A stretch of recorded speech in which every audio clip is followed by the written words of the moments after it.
Thomas down the mine.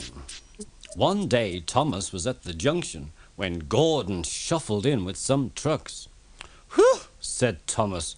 "What a funny smell. Can you smell a smell?" "I can't smell a smell," said Annie. "It's a funny, musty sort of smell," said Thomas. "No one noticed it until you did," grunted Gordon. "It must be yours." Not long ago, Gordon had fallen into a dirty ditch. He knew that Thomas was teasing him about it. "Annie and Clarabel, do you know what I think it is?" said Thomas. "It's ditch water." Gordon didn't have time to answer, as Thomas was soon coupled to Annie and Clarabel, and then he puffed quickly away. Annie and Clarabel could hardly believe their ears. "He's dreadfully rude. I feel quite ashamed. I feel quite ashamed. He's dreadfully rude," they twittered to each other. They had great respect for Gordon, the big engine. "You mustn't be rude. You make us ashamed," they kept telling Thomas. But Thomas didn't care a bit. "That was funny. That was funny," he chuckled, feeling very pleased with himself. Thomas left the coaches at the station and went off to a mine for some trucks. Long ago, miners digging for lead had made tunnels under the ground. The tunnel roofs were strong enough to hold trucks, but they could not take the weight of the heavy engines. A large notice said, "Danger! Engines must not pass this point." Thomas had been warned, but he didn't care. He had often tried to pass the sign before, but had never succeeded. He knew the rules. He had to push empty trucks into one siding and wait to collect full ones from another. This morning he laughed as he puffed along. He had made a plan. "Silly old board," he said to himself, getting nearer and nearer to the danger sign. The driver stopped him, and the fireman went to turn the points. "Now for my plan," said Thomas, and he bumped the trucks fiercely, jerking the driver off the footplate. "Hurrah!" said Thomas as he followed the trucks into a siding.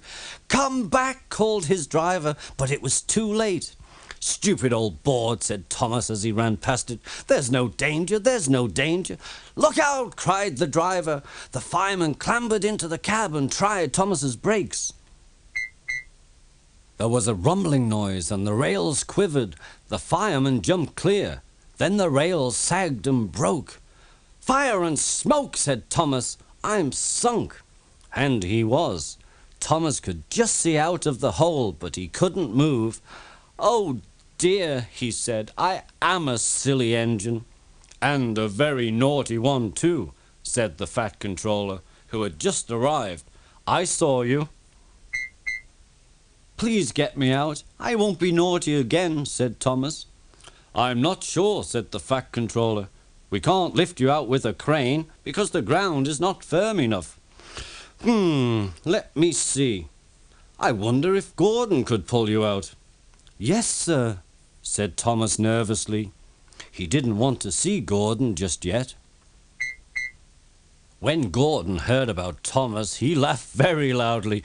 "Down a mine, is he? Ho, ho, ho! What a joke! What a joke!" he chortled, puffing quickly to the rescue. "Poop, poop, little Thomas," Gordon whistled. "We'll have you out in a couple of puffs. Poop, poop, poop." The men fastened strong cables between Gordon and Thomas. "Are you ready?" "Heave!" called the fat controller. But they didn't pull Thomas out in 2 puffs. It was a lot harder than they had all thought. Gordon worked hard, but it took a long time to finally pull Thomas out of the hole. "I'm sorry I was cheeky," said Thomas. "That's all right, Thomas," said Gordon. "You made me laugh." Thomas was very pleased that Gordon was not angry with him anymore. Thomas's fire had gone out, so he needed a pull back to the station. "Can we go together?" asked Thomas. "Of course we can," said Gordon. "I'll pull you back."